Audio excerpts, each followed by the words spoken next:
Esse é o Cápsula e nós vamos falar agora sobre a situação na Ucrânia. Hoje, dia 14 de maio de 2023, são 11 horas da manhã aqui em Lisboa, 1 hora da tarde lá em Kiev e 7 horas da manhã no horário do Brasil, no momento que eu gravo esse vídeo. A gente teve hoje de manhã cedo um ataque na cidade de Ternopil, aqui no oeste da Ucrânia. Uma coisa muito curiosa, porque é uma área que não é usada para nada militar, está bem afastada da linha de frente. Mas as suspeitas é que isso tenha sido feito para sabotar a participação ucraniana no Eurovision, que é uma competição de cantores e bandas aqui na Europa, e a banda ucraniana que está disputando este ano é lá da região de Ternopil, e o ataque foi poucas horas antes deles se apresentarem lá. Realmente um ataque bastante curioso dos russos aqui, né? Além disso, existe a suspeita de que, pela primeira vez nessa guerra, os russos fizeram um ataque a partir da Transnistria, em direção a Vinícius, que é essa outra cidade aqui. Isso não está confirmado ainda, mas tem suspeitas de que isso aconteceu. Além disso, a gente tem informação agora complementar. Lembra que ontem a gente falou no vídeo de ontem que 2 helicópteros haviam sido derrubados aqui na região de Briansk, ao norte aqui da Ucrânia, né? E a gente não sabia ainda muito bem por que esses 2 helicópteros tinham sido derrubados, o que tinha acontecido ali, se era um erro da defesa antiaérea russa, se eram pessoas sabotadores com manpads derrubando helicópteros. Pois bem, a gente tem muito mais informação sobre isso. Na verdade, foram também 2 aviões e há uma suspeita de um terceiro helicóptero que também teria sido derrubado. Então, no total, na pior das hipóteses, seriam 2 helicópteros e 2 aviões, um Su-34 e um Su-35, e na melhor das hipóteses, seriam 3 helicópteros e 2 aviões derrubados ali na região. E o mais interessante, a hipótese que está surtindo mais efeito agora, o que está sendo mais clara agora, é que isso teria sido feito pelos ucranianos mesmo, a partir do território da Ucrânia. Vamos entender o que houve aqui. Aparentemente, os helicópteros eles estavam fazendo uma operação de embaralhamento de sinal de GPS, justamente para permitir um bombardeio pelos Su-34 e 35, que seria direcionado aqui na região de Chernihiv, né? Vocês sabem, essa área aqui ela não está numa fronte ativa ainda, mas você pode ver aqui, ó, tem vários bombardeios acontecendo aqui o tempo todo, né? Os russos lançam bombas a partir do território deles, atingindo áreas aqui. Aparentemente, isso era o propósito desse ataque, só que os ucranianos usaram armas e destruíram todos esses aviões, todas essas aeronaves envolvidas nesse suposto ataque russo.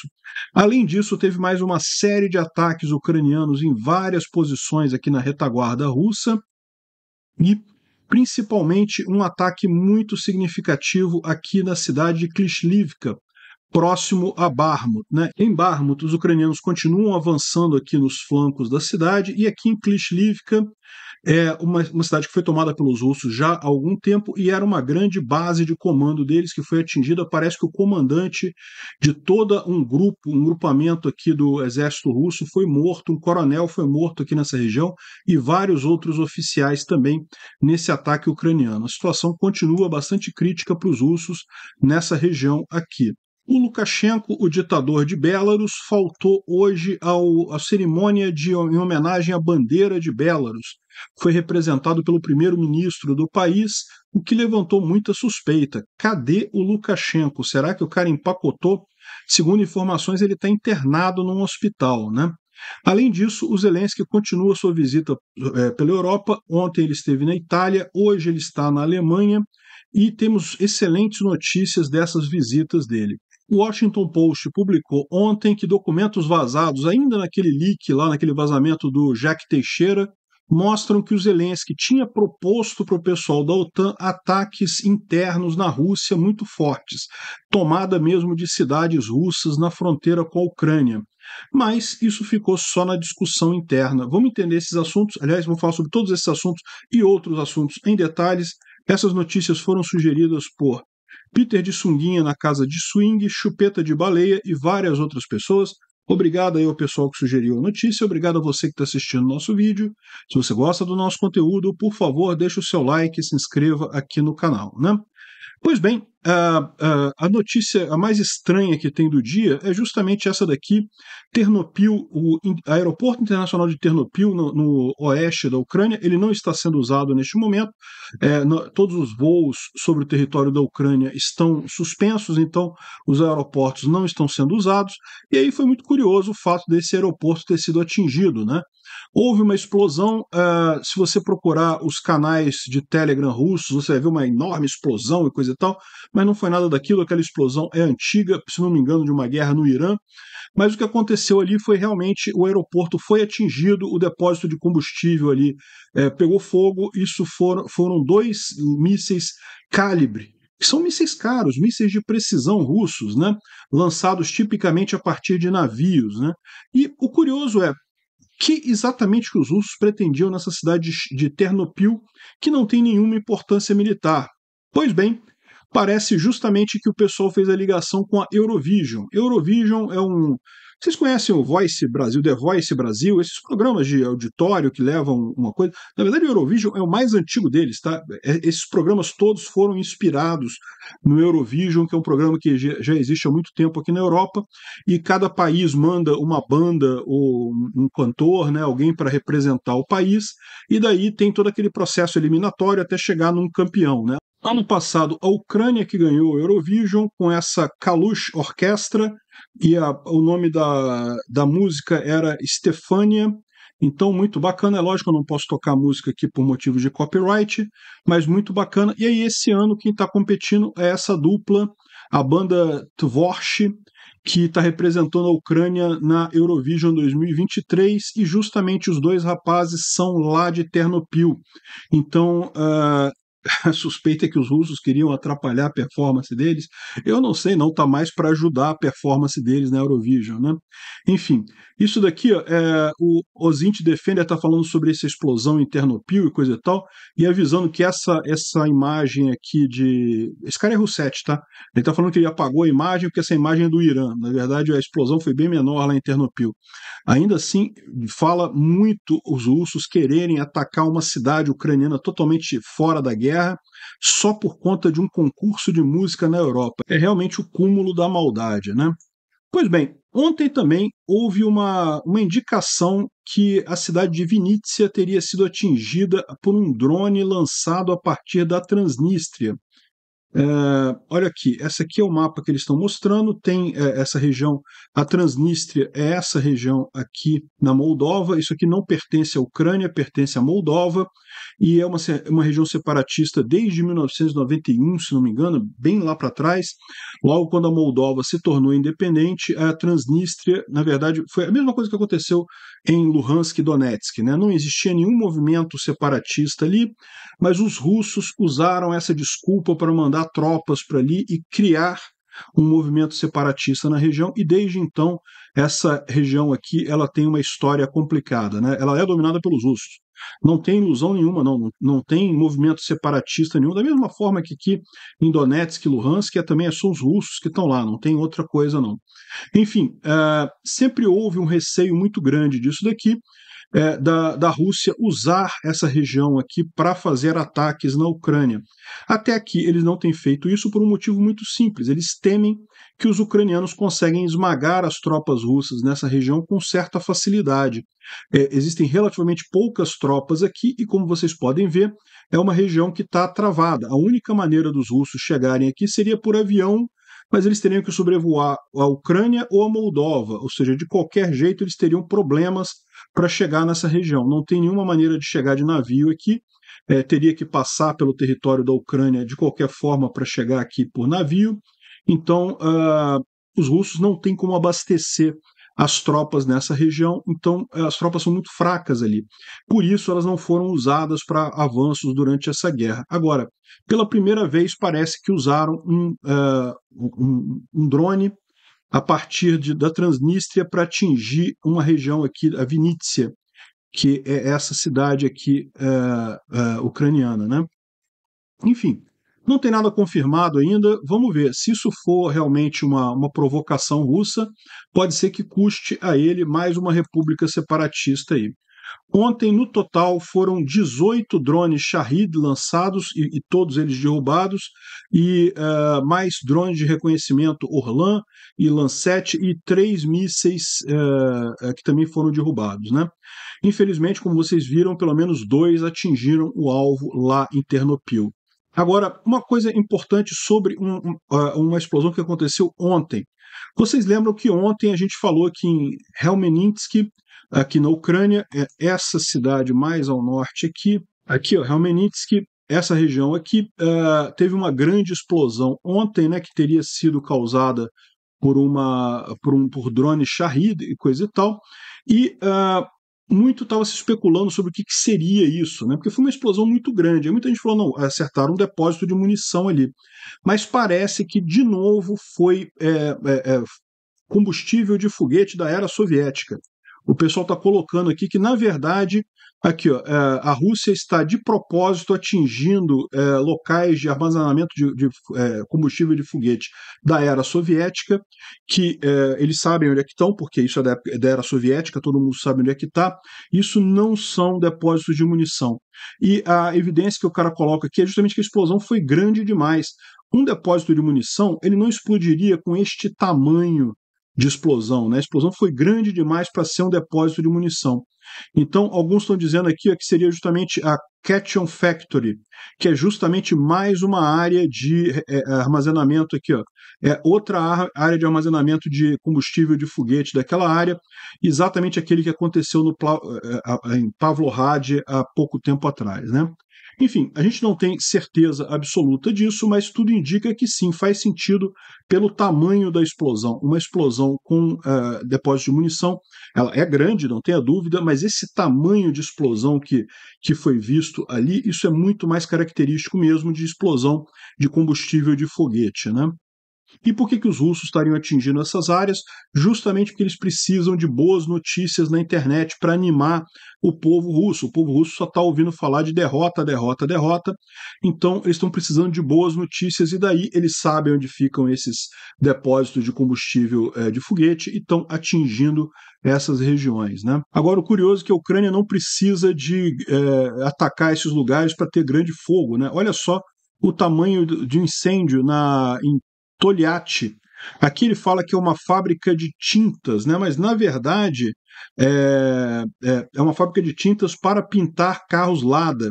E aí você tem a imagem aqui, ó, do pessoal da fábrica da Lada, os trabalhadores correndo dali, né? Todos eles fugindo do incêndio. Foi um incêndio muito grande nessa região. Então a Lada vai ter um pouco mais de dificuldade de produzir carros aqui nessa região, né? Essa notícia agora que a gente vai falar é meio que uma complementação da notícia de ontem, né? Quando eu gravei o vídeo de ontem, a gente sabia que haviam 2 helicópteros derrubados na região de Bryansk, aqui ao norte da Ucrânia. 2 helicópteros derrubados aqui. E a primeira informação que foi passada pelos russos é que teria sido problema mecânico, mas, cara, 2 helicópteros com problema mecânico e cair, depois tinha um vídeo também que claramente mostrava que o helicóptero foi atingido por alguma coisa, né? Então, a gente não sabia ainda o que tinha acontecido com esses 2 helicópteros, mas a informação é ainda mais significativa, porque depois disso a gente ficou sabendo que houve também um Su-35 e um Su-34 que também foram derrubados na região. Então foram 2 Mi-8, né, helicópteros grandes, aqueles helicópteros grandões, e ainda 2 aviões de combate russos, 4 aeronaves derrubadas. E eu vou falar para vocês, ainda tem o pessoal falando que teve um terceiro helicóptero também derrubado ali na região, né? Mas caramba, o que houve? Está totalmente fora de cogitação, se até erro da defesa antiaérea russa. Como é que o pessoal iria errar 4 ou 5 vezes e derrubar a própria aeronave, né? Enfim, a especulação está muito grande, a maior parte das pessoas fala em 2 Mi-8 e mais 2 aeronaves, né, um Su-35 e um Su-34, mas tem gente falando, como eu disse, em mais um helicóptero também, né? E, bom, O que levou a essa queda toda? Agora, os russos estão dizendo que eram infiltrados ucranianos com Memped, com aqueles NLO, né, aquelas armas antiaéreas portáteis, que estavam no território russo e derrubaram essas aeronaves. Isso me parece muito estranho, né? Assim, não é que seja impossível os ucranianos infiltrarem ali na região de Briansk, isso é possível sim, mas é relativamente difícil você abater aeronaves, principalmente jatos, né, com esses mecanismos antiaéreos. Os helicópteros até poderia ser, mas os jatos é muito difícil atingir.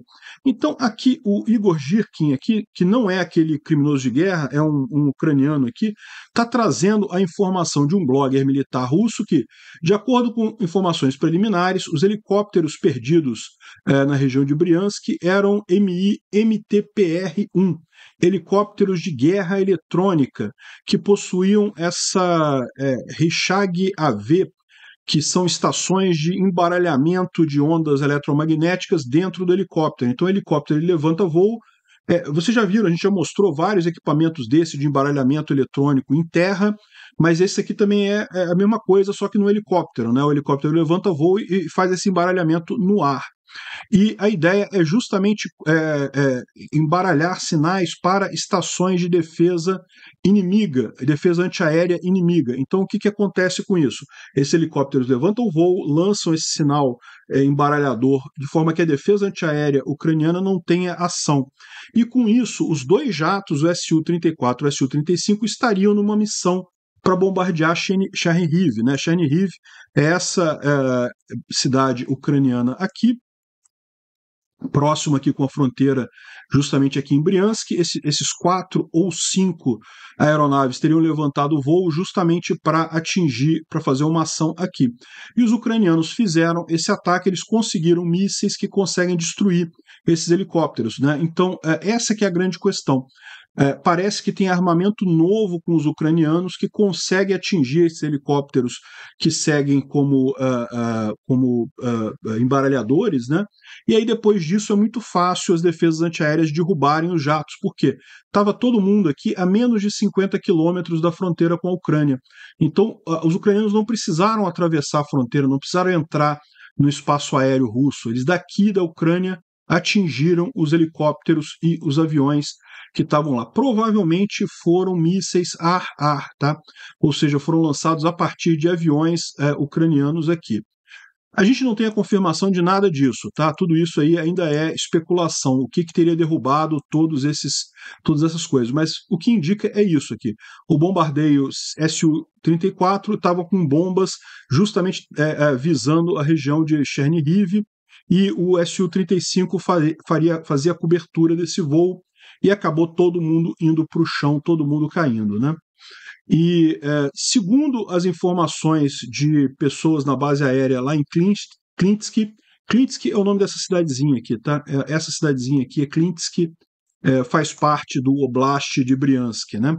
Segundo informações do pessoal ali de Klintsk, um dos helicópteros estava carregando também 2 oficiais de brigadas de artilharia e inspetores de um grupo do quartel-general que estariam inspecionando localidades da artilharia, o local de unidade de artilharia. Não tem confirmação disso, mas a gente sabe que todo mundo morreu nos helicópteros e aviões derrubados. Então, pode ter sido também morte de oficiais, tem que ser incluído nessa coisa aí. A gente não tem ainda certeza do que aconteceu, como eu disse, mas tudo indica para esse ponto aqui. Os russos tentaram fazer essa manobra que eles já faziam há muito tempo, de levantar voo com esses bombardeios para bombardear a região ali, só que os ucranianos agora têm armas contra isso e acabaram causando a pior destruição da Força Aérea Russa num único dia, né? 2 jatos e 3 helicópteros, realmente impressionante. Bom, além disso, também os ucranianos atingiram aqui na região de Avdiivka uma ponte que os russos usavam para armazenar suprimentos aqui, né? Então aqui tinha munição, combustível, equipamento, e foi tudo destruído nessa ponte aqui. Aqui provavelmente foi com HIMARS, tá, mesmo, tá? Eu vou mostrar para vocês onde é que é essa ponte. Vocês vão ver que é bem aqui próximo da linha de frente mesmo. vocês sabem, aqui em Avdiivka, né? Avdiivka, essa cidade aqui, também está sendo disputada, né? Os ucranianos mantêm o controle de Avdiivka, os russos tentam tomar aqui ou cercar a cidade, mas não conseguem. Esse cruzamento aqui é justamente essa região aqui, tá vendo? Bem na linha de frente mesmo, onde tem aqui essa ponte aqui, essa região toda aqui, os russos estavam usando essa ponte como uma forma de armazenar suprimentos aqui para a linha de frente aqui, e aparentemente foi tudo queimado por um ataque, eu acredito que aqui seja ataques de HIMARS mesmo, né? Outra informação que saiu agora cedo: a área de Mariupol está pegando fogo. Os ucranianos lançaram 9 foguetes, 9 mísseis contra Mariupol, contra a base russa ali em Mariupol, né? Mariupol, vocês sabem, é essa cidade que fica bem no limite aqui dos HIMARS, né? É difícil de alcançar com HIMARS aqui, mas pode ser que tenham feito com HIMARS mesmo, né? Já fizeram isso antes. Ou então talvez usaram outros mísseis, Storm Shadow, outros mísseis com maior alcance. Tanto aqui em Mariupol, como também em Nikolsk, que é a outra cidade ali próximo, que também está sendo usada como base pelos russos, né? Atingiram a República, o vilarejo de República, e aqui está falando Nikopol, mas na verdade não é Nikopol, é Nikolsk, né? Como a gente falou. Que é próximo da Mariupol ocupada. Mais de 20 ambulâncias foram enviadas para o lugar, um grande número de vítimas, pelo menos 50 bastardos russos estão mortos agora, né? Ou seja, excelente notícia. Também teve mais um ataque em Tokmak, mas parece que aqui não foi míssil nem foguete, foi mais uma bomba em carro, né? Mais ação dos partizões locais. Tem aqui a explosão, está aqui a coluna de fumaça, mas a gente não sabe exatamente quem foi a vítima dessa vez. A gente provavelmente vai ficar sabendo ao longo do próximo dia, né? E, bom, mais ataques também em Luhansk. Lembra que Luhansk é aquela cidade que até bem pouco tempo atrás estava totalmente inacessível para os ucranianos. Os ucranianos não tinham mísseis ou foguetes que conseguissem chegar aqui em Luhansk, então Luhansk era usada como uma base russa de logística, de distribuição de tropas, tinha muita coisa ali em Luhansk, e de uns dias para cá os ucranianos têm feito a festa, têm aproveitado o Storm Shadow e feito vários disparos aqui na região. Então ontem teve mais um, além daqueles que a gente já falou nos últimos dias, né? Então mais um strike ali em Luhansk. Não dá para saber muito bem qual exatamente o que foi atingido, né?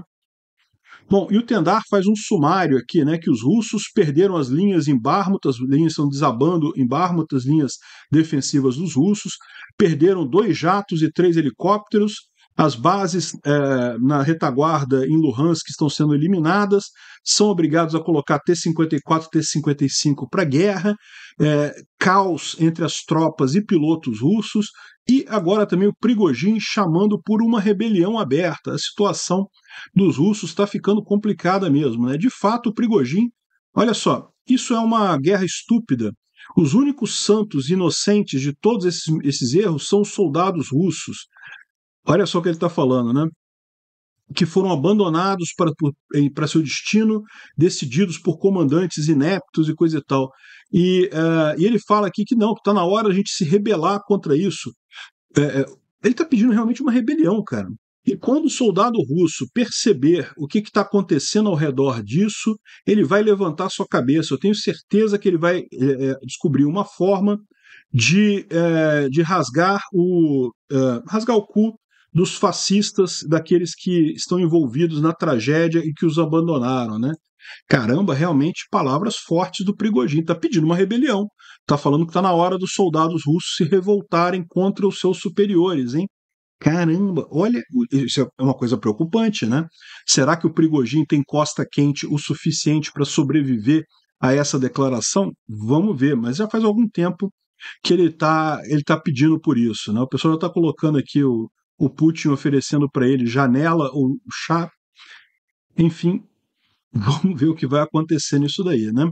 Agora, o que aconteceu ali na região de Bakhmut, que pode ter motivado esse pessimismo todo do Prigozhin, é justamente um ataque ucraniano na região de Klishivka. Klishivka fica aqui nessa região aqui de Bakhmut, Mais aqui para baixo é essa cidade aqui, que foi tomada pelos russos já faz algum tempo, e aqui eles montaram um posto de comando que justamente estava coordenando todas as ações russas aqui nesse flanco sul aqui, né? A gente já viu nos últimos dias que esse flanco sul está sendo atacado de várias posições e sempre em direção a Klishchiivka. Só que os ucranianos agora fizeram um ataque direto o local onde era o quartel-general dos russos ali em Klishchiivka, e segundo estão dizendo, as mortes foram o coronel Makarenko, que é o comandante do 4º Regimento de Infantaria Mobilizada, o coronel Mazur, que seria o chefe o subordinado lá dele, né? Também o coronel Tretiak, que é o comandante, o vice-comandante do 2º Corpo do Exército, ou seja, um monte de gente importante aqui, foi um monte de gente para o saco. E também tem informação de que haviam outros comandantes e outros oficiais ali, e todos eles teriam sido mortos nesse ataque ao posto de comando lá em Klishchiivka, né?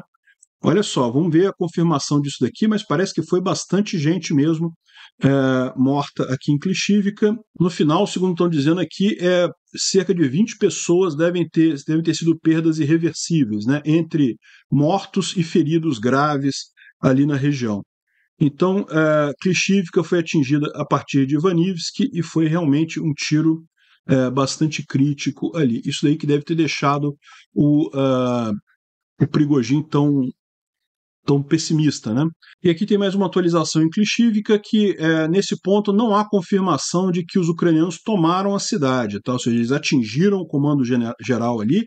Parece que já tem russos dizendo que eles vão ser obrigados a abandonar Klishchiivka, vão ter que fazer um reagrupamento mais na retaguarda ali, mas ainda, por enquanto, os ucranianos não tomaram a cidade, né? De qualquer forma, um grande avanço aí nessa região de Bakhmut, né? E a gente tem aqui algumas confirmações até de Telegram russo dizendo da morte desses oficiais, né? Então aqui esse Telegram aqui é russo, né, feito por russos, e eles estão falando aqui sobre a situação ali em Klishchiivka, que uma brigada do exército russo teve que tomar o lugar do grupo Wagner ali na região, só que o inimigo, ou seja, os ucranianos têm muito mais munição, tem guerra eletrônica, tem um monte de coisa, e numa situação assim, com munição ilimitada do lado do inimigo, e não tem como fazer nada, não tem como avançar de forma alguma, né? E o resultado disso é que nas últimas 48 horas, a brigada, o comandante da brigada e o chefe de Estado foram mortos, oficiais e coisa e tal, um monte de gente morta ali. O inimigo foi muito esperto, a forma de avanço dele não é por onda de carne, né? Não é por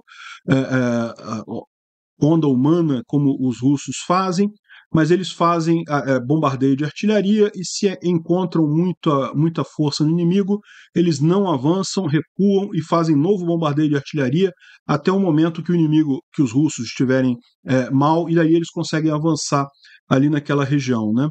Então, o pessoal está preocupado com esse avanço ucraniano ali na região. Klishchiivka ainda está na mão dos russos, mas talvez não por muito tempo, né? O Instituto para o Estudo da Guerra traz aqui as informações sobre Bakhmut, dizendo que os ucranianos continuam avançando ali nos flancos na cidade.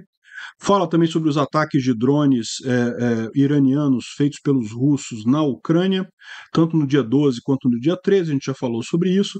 Fala também sobre os helicópteros e bombardeios que caíram ali em Oblast, também nenhuma novidade, a gente já falou sobre isso. Mas fala algumas outras coisas aqui sem importância e finalmente fala sobre a questão do Lukashenko, que tem mais algumas informações importantes aqui, tá? Olha só, hoje foi o dia da cerimônia em honra à bandeira de Belarus, né? Uma comemoração qualquer nacional lá de Belarus, e o primeiro-ministro que fez um discurso ao invés de Lukashenko. Vocês sabem, tanto na Rússia quanto em Belarus existe um primeiro-ministro também, mas é um cargo quase simbólico. Quem manda é o presidente e o primeiro-ministro não serve para nada. Só que, nesse caso, o primeiro-ministro que falou no lugar do Lukashenko. Ou seja, está todo mundo preocupado, né? A própria oposição está querendo saber onde é que está o Lukashenko. E parece que ele foi visto num hospital e médicos de Moscou vieram tratar ele, né? Seria nesse hospital aqui, é um hospital lá em Minsk, e segundo estão dizendo aqui, ele foi hospitalizado às 7 horas da noite ontem. 7 da noite ontem ele foi hospitalizado, e será que está acontecendo alguma coisa mais séria? Será que eles já estão preparando o caso da morte do Lukashenko, né? Tem aqui mais informação também, que é basicamente a mesma coisa, que ele foi hospitalizado ali. É aquela grande questão, né? Duas questões aí. Primeiro, quem é que está por trás disso? Será que foi natural? O cara teve um ataque cardíaco mesmo? Ou será que tomou o chazinho de Polônia do titio Putin, né? A gente não sabe. Outra coisa é o que vai acontecer agora? Porque é o que eu falo para vocês, né? O Lukashenko é um ditador terrível, tomara que ele morra mesmo. Mas sempre tem uma preocupação de não vir alguém ainda pior ali. Existe essa possibilidade, né? Bom, o Zelensky está fazendo uma visita oficial à Europa. Ele esteve na Itália ontem, encontrou-se com o presidente da Itália, com a Giorgia Meloni, que é a primeira-ministra de lá, e encontrou-se também com o Papa Francisco, um encontro muito amigável e coisa e tal. Não tem nenhuma informação direta do que teria surgido dessas negociações, mas um dos integrantes da equipe do Zelensky publicou isso daqui no Telegram dele, né? Viva a Itália! Não posso dar detalhes, mas acredite em mim, viva! Então, ou seja, deve ter tido algum acordo aí muito importante por parte da Itália e do Zelensky nessa viagem deles, né? Que ótimo que seja. Vamos ver se realmente isso se confirma aí nos próximos dias. Deve ser alguma coisa sensível, porque não pode nem falar o que é, né? Bom, hoje o Zelensky está em Berlim. Ele falou que em Berlim, armas, um pacote muito poderoso, defesa aérea, reconstrução, enfim, um monte de coisa. E aqui, ó, ele falou de novo que ele agradece a Alemanha pelo maior pacote de ajuda militar desde o início da guerra de invasão, né, da invasão em larga escala da Rússia. Os sistemas de defesa antiaéreo alemães, artilharia, tanques e veículos de infantaria estão salvando vidas ucranianas e nos levando mais próximos da vitória. E agradecendo que a Alemanha é um aliado confiável e juntos nós traremos a paz à Europa, né? Então, ou seja, excelente. O Zelensky está na Alemanha hoje, justamente para agradecer ao pacote de armas alemão, que a gente falou disso ontem, né? O maior pacote, 2,7 milhões de euros de armamentos que a Ucrânia recebeu ou vai receber nos próximos dias lá, né? E nessa visita do Zelensky também, a gente não sabe se está ligado a isso ou não, mas a Suíça, ela liberou o suprimento de munição para a Ucrânia. Isso é uma coisa muito importante. A Suíça produz muito armamento, muita munição, e até aqui, devido à posição de neutralidade que eles assumem, eles não autorizavam. Assim, eles não vão dar munição para a Ucrânia, mas eles também não autorizavam outros países que tinham munição produzida por eles de repassar essa munição para a Ucrânia. O que eles estão falando agora é que tudo bem, mas países que tenham munição suíça e queiram doar essa munição suíça para a Ucrânia podem fazer isso, né? Eles tiveram que fazer uma alteração na lei lá na Suíça para permitir esse tipo de coisa. Olha que importante o quanto peso a Suíça está dando nessa ajuda para a Ucrânia. E aqui no Brasil, o Lula podendo enviar munição do Leopard 1, podendo ajudar de inúmeras formas, até ajuda humanitária, o pessoal não se move, né? É o que eu falo, esse medo da Rússia, essa subserviência ao Putin vai ser a ruína da América Latina e de outros paisecos aí que ficam nessa indefinição completa, né? Enfim, boa notícia lá para os ucranianos ter mais a Suíça apoiando eles nessa guerra. Bom, a Rússia sendo a Rússia, muita atividade mafiosa lá, eles sequestraram a mulher do coronel-general Alexander Kolmakov. Aparentemente ele já está aposentado, tá? Mas eles sequestraram a mulher dele, estão demandando 1 milhão de rublos por ela. Olha que coisa, né? E outra notícia que saiu é que o Zelensky, naqueles documentos vazados pelos americanos, né, por aquele rapaz, o Jack Teixeira, já há algum tempo, parece que ali também havia conversas entre o Zelensky e a OTAN que visavam ataques a alvos na Rússia. Eu não vejo nada errado nisso, eu acho que, é lógico, a Rússia invadiu a Ucrânia, é perfeitamente razoável, é perfeitamente proporcional e razoável que a violência defensiva ucraniana inclua atingir algumas cidades na Rússia, até tomar algumas cidades na Rússia, mas o ponto central aqui da história é que parece que isso não foi adiante, né? Houve esse tipo de coisa, ele chegou a discutir isso com os aliados da OTAN, mas a visão de todos é que você tem um problema justamente com a questão da opinião pública, né?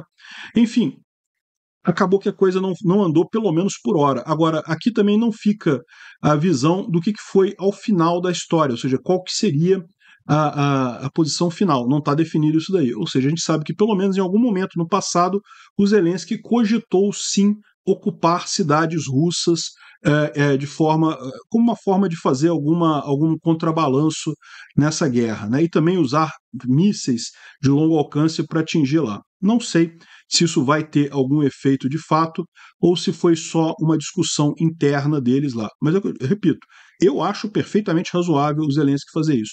Entendo por que não fizeram. Porque, em última análise, isso pode gerar uma visão negativa sobre a Ucrânia e isso seria ruim para eles no longo prazo. Então, melhor não ir por esse caminho. Mas seria perfeitamente justo do meu ponto de vista. Obrigado por assistir o vídeo até o final. Além de curtir, compartilhar e se inscrever no canal, considere se tornar patrocinador com valores a partir de R$ 1,99. Clique no botão Seja Membro abaixo para saber as condições e vantagens de patrocinar o canal. Mais informações sobre o nosso projeto, visite nossos sites indicados na tela.